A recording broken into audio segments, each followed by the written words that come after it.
दोस्तों आदाब। Golden talk के प्लेटफॉर्म से आपकी खिदमत में हाजिर हैं और आदाब अर्ज करते हैं। आपको याद होगा कि पिछली वीडियो में हमने बात की थी कि फिजियोथेरेपी से रिलेटेड जो इश्यूज हैं, वो बीमारियां जिनसे फिजियोथेरेपी में फ़ायदा उठाया जा सकता है, वो आपसे हम डिस्कस करना चाहते हैं। कहना ये चाहते हैं कि किस तरह हम फिजिकल थेरेपी से इन बीमारियों में फ़ायदा उठा सकते हैं। और ये जो गुफ्तगू है ये आम लोगों के लिए है, घरों में। मुझे पता है कि पाकिस्तान में बहुत दफ़ा लोगों को एक्सपर्ट ओपिनियन अवेलेबल नहीं होता, तो इसीलिए हम उर्दू में बात कर रहे हैं, पंजाबी में बात करना चाहते हैं ताकि आम लोगों को समझ आ जाए। इस वक्त मैं जो बात करना चाहता हूँ वो है सेरेब्रोवैस्कुलर एक्सीडेंट के बारे में, CVA जिसको कहते हैं, पाकिस्तान में जिसको कहते हैं फालिज गिरना, फालिज हो जाना। शुरू में जब मुझे भी पता था कि फालिज गिर गया तो मैं समझता था गोया के नैया डूब गई, सब कुछ तबाह हो गया, कुछ नहीं हो सकता, बंदा बेकार हो गया। लेकिन मैं जल्दी से आपको इसके बारे में बताना चाहूँगा कि फिजियोथेरेपी इसके लिए क्या कर सकती है। पहले तो हम वजूहात देखते हैं। सबसे पहले फालिज क्यों होता है? एक तो हो सकता है कि एक्सीडेंट हुआ, दिमाग में चोट आई, ब्लड जमा हो गया। ब्लड जिन स्ट्रक्चर्स पर दबाव डालेगा, जिस एरिया में, वो एरिया से मैसेजेस नहीं जाएंगे और उस एरिया में जो नर्व सप्लाई होती है वो बंद हो जाएगी या उस पर दबाव पड़ जाएगा। जैसे यूं समझ लीजिए जैसे कि एक पाइप से पानी जा रहा है, अगर उस पर पैर रख दिया जाए तो पानी रुक जाएगा। अगर पाँव का दबाव, पैर का दबाव थोड़ा है, पानी ज़्यादा जाता रहेगा। अगर कंप्लीट दबा दिया जाए तो बिल्कुल मैसेजेस नहीं जाएंगे, पानी बिल्कुल नहीं जाएगा। इसी तरह दिमाग में ऐसे होता है। दिमाग में राइट साइड और लेफ्ट साइड, अगर तो वो ब्लड जो है एक्सीडेंट की वजह से या खुद ब खुद ब्लड प्रेशर की वजह से कोई ब्लड वेसल्स फट जाते हैं खून के दबाव की वजह से, तो जिस एरिया में वो हीमोटोमा हुआ है उस एरिया के ऑपोजिट साइड की जो है बाजू और टांग वो काम करना छोड़ देंगे। बहरहाल ये डॉक्टर का काम है। शुरू में क्या करेगा डॉक्टर? ब्लड प्रेशर को कंट्रोल किया जाए ताकि मज़ीद ऐसे एक्सीडेंट ना हो और मज़ीद ब्लड वेसल्स जो हैं वो ना फटें। इनिशियल स्टेज में, जो एक्यूट स्टेज जिसको कहते हैं, जब ब्लड प्रेशर कंट्रोल्ड है, बाकी सारी चीज़ें ठीक हैं, फिर काम शुरू हो जाता है रिहैबिलिटेशन। अब आता है फिजिकल थेरेपी का काम। अमेरिका में, यूरोप में तो फिजिकल थेरेपी दूसरे दिन ही शुरू हो जाती है। दूसरे दिन क्या कि अगर बिल्कुल फ्लैसिड है, बिल्कुल कोई काम नहीं कर रहा जिस्म के बाजू और टांग, तो उसको सपोर्ट किया जाए ताकि कॉन्ट्रैक्चर्स ना बने। स्पेशली सपोर्ट की ज़रूरत पड़ती है जब ये स्पेस्टिक होता है। अब मैं बता दूं, स्पेस्टिक होने में और स्टिफ होने में फ़र्क है। जो स्टिफनेस होती है वो मसल्स की वजह से होती है, मसल कॉन्ट्रैक्चर की वजह से, इमोबिलिटी की वजह से, लिगामेंट शॉर्टन होने की वजह से, मसल शॉर्टन होने की वजह से। लेकिन जो स्पेस्टिसिटी है ये दिमाग की वजह से होती है, नर्वस सिस्टम का कई काम है। तो ये देखना चाहिए। अगर ये जो फालिज हुआ है स्पेस्टिक टाइप का है तो फिर क्या करेंगे? हाथ के लिए एक सपोर्ट बनाई जाती है ताकि कॉन्ट्रैक्चर ना बने। उसके लिए फिजिकल थेरेपिस्ट से रब्ता करना ही बेहतर होगा। लेकिन अगर ऐसा नहीं पॉसिबल तो आप देखें, हाथ को मूवमेंट दें ताकि वो स्ट्रेच कॉन्ट्रैक्चर ना बने। मैंने बहुत बुरे बुरे कॉन्ट्रैक्चर देखे हैं कि चूँकि प्रॉपरली वो प्रॉपर काउंसलिंग नहीं मिल सकी, प्रॉपर ट्रीटमेंट नहीं मिल सकी, प्रॉपर और टाइमली मशवरा नहीं मिल सका, वो बताएं। दूसरा काम ये होता है कि बाजू चूँकि खुद नहीं हिल रहा, आपने उसे एक्सरसाइज करवानी है पकड़ के, कोई शख्स जो आम मूवमेंट जो होती है बाजू की, ताकि डिसयूज की वजह से, इस्तेमाल ना करने की वजह से एक तो मसल्स में कमज़ोरी आएगी और दूसरे स्टिफनेस आ जाएगी जॉइंट्स में, बाजू को ना हिलाने की वजह से, टांग को ना हिलाने की वजह से।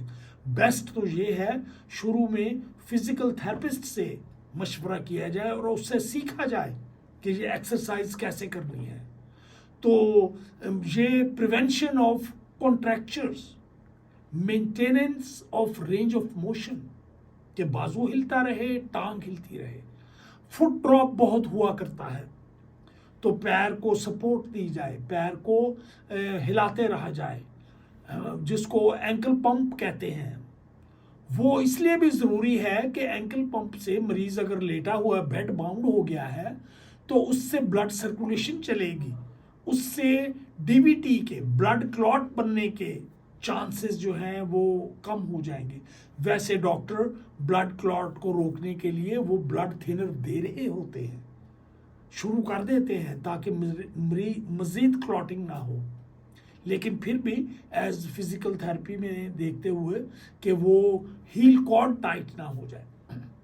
फिर आपने मरीज़ को ये शुरू करना है, वो शुरू वाली जो एक्टिविटीज़ होती हैं। करवट नहीं ले सकता तो उसे करवट दिलानी है, उसे कहना है जो सही वाला हाथ है उसको ट्राई करे, जो फालिज वाला हाथ है उसके बारे में सोचे, थिंक इनटू द मसल, उसको मूवमेंट दे। आहिस्ता आहिस्ता सोचने से, कोशिश करने से हल्की हल्की मूवमेंट आएगी, क्योंकि जो मसल्स हैं वो अपनी एक्शन तो नहीं भूले, याद है जहन में, उसको थोड़ा इस्तेमाल करेंगे तो वो आ जाएगी। करवट ली, अगर नहीं ले सकता मरीज तो सहारे से करवट दिलाई, कोशिश की उठने की। ये फिजिकल थेरेपिस्ट ही आपको टेक्निक बताएगा कि किस तरह उठा जाए, मरीज की हेल्प की जाए अगर उठ नहीं सकता, सहारा देकर। कितना सहारा देना चाहिए? अगर मरीज कुछ एक्टिविटी करता है, कुछ इनिशिएट करता है, तो मरीज को वो करने दें, बाकी आप हेल्प करें। अगर मरीज 30% कंट्रीब्यूट करता है या 50% करता है, बाकी आप उसे उठा के बिठाइए। साथ बैठना ज़रूर है, क्योंकि ऐसा नहीं कि मरीज़ को चारपाई के किनारे पे बिठा के खुद चले गए वहाँ आँख बंद करने या कुछ करने, मरीज़ गिर भी सकता है। एक चीज़ जहन में रखें, मरीज़ को किसी सूरत भी नहीं गिरना चाहिए। आसमान गिरता है तो गिर पड़े, मरीज़ को नहीं गिरना चाहिए। क्यों?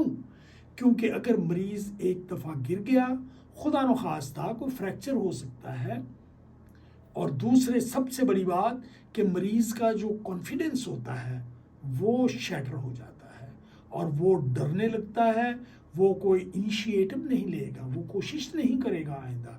लिहाजा बड़ा ज़रूरी है कि मरीज़ गिरने ना पाए, वो आपको एहतियात करनी होगी।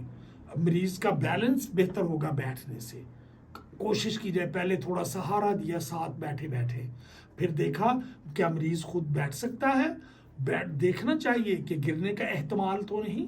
अगर गिरने का एहतमाल है तो मरीज़ को अकेला न छोड़ा जाए, बैठने लगा मरीज़, फिर देखना है क्या वो खड़ा हो सकता है या बेड से उठकर वो बेड साइड चेयर पे आ सकता है।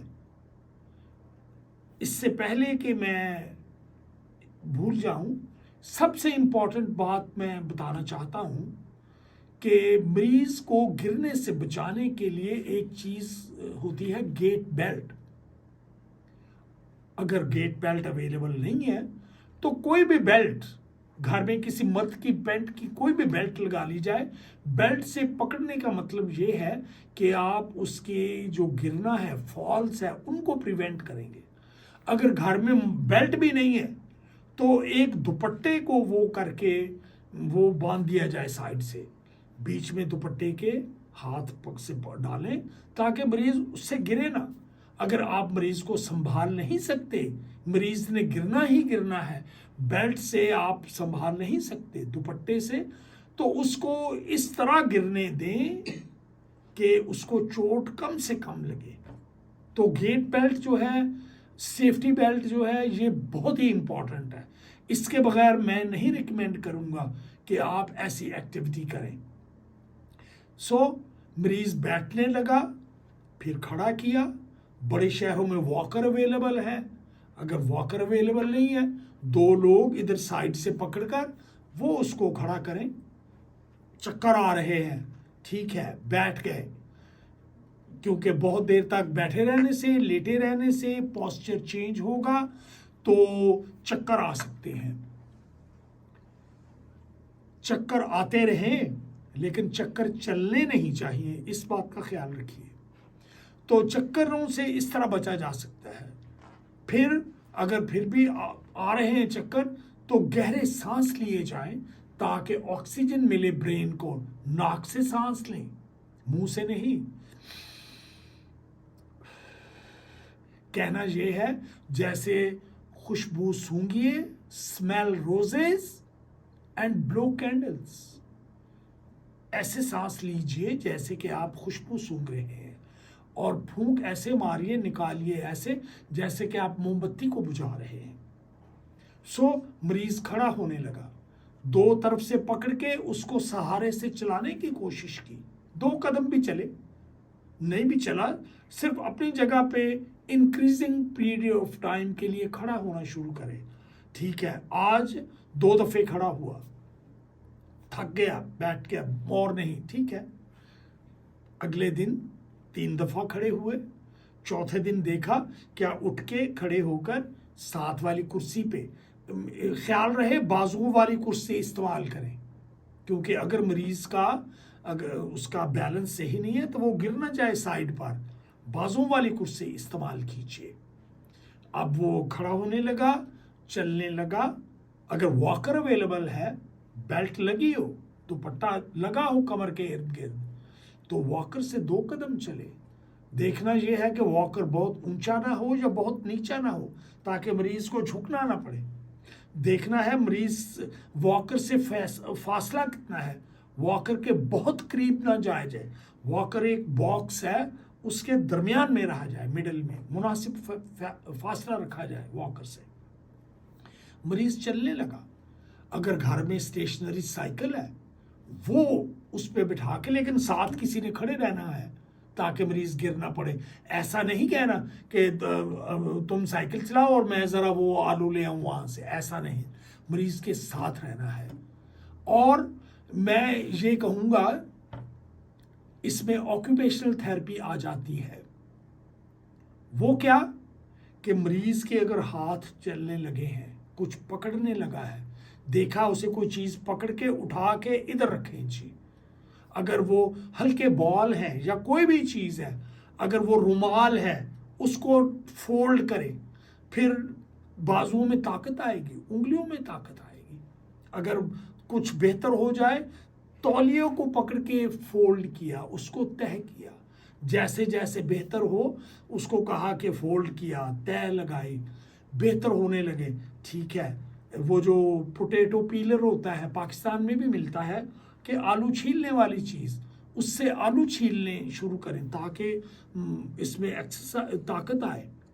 उसके बाद मरीज से आप कह सकते हैं कि वो खातून अगर है तो चुटिया बनाए। फिर ज़्यादा फाइन मूवमेंट, क्या बटन लग सकते हैं, क्या वो अपनी शर्ट खुद पहन सकता है, क्या वो एक अच्छी एक्सरसाइज है बालों में कंघी करना, कोई भी कर सकता है। इससे क्या होगा, बाजू में ताकत आएगी, हाथों में कंट्रोल आएगा, और ये फाइन मूवमेंट्स है, ग्रिप मूवमेंट जो है, जो ग्रिप स्ट्रेंथ है, वो बेहतर होगी। इसी तरह कुर्सी पे बिठा दिया, बैठे, बातें करें, टीवी देखें। और वो जो जैसे बचपन में छोटे बच्चे को चारपाई पे बैठ के छोटे बच्चे को पैरों पे बिठाकर उसको झूला देते थे, वो पॉसिबल ना हो पैर के साथ कोई वेट बांध दिया जाए, हल्का सा पैर को हरकत दी जाए, मरीज को कोशिश की जाए कि वो एक्टिविटी करे, खुद करे, ऐसा नहीं कि उसको आराम करने दिया। याद रखें, देसी घी खाने से, खालिस दूध पीने से, मक्खन खाने से ताकत नहीं आनी है। वो एक गलत ख्याल था, वो गलत कॉन्सेप्ट था। साबित हो चुका है तहकीक से, साइंसी तहकीक से, कि ताकत आनी है एक्सरसाइज से। फलां जगह से तेल पड़वा कर लाए हैं जी, फलां खानकाह से, फलां पीर से तेल पड़वा के लाए हैं, उससे कोई फायदा नहीं होगा। सिर्फ एक्सरसाइज से, एक्टिविटी से मरीज दोबारा रेस्टोर होगा, रिहेबिलिटेट होगा। फालिज को ऐसी बीमारी ना समझिए कि सब कुछ खत्म हो गया।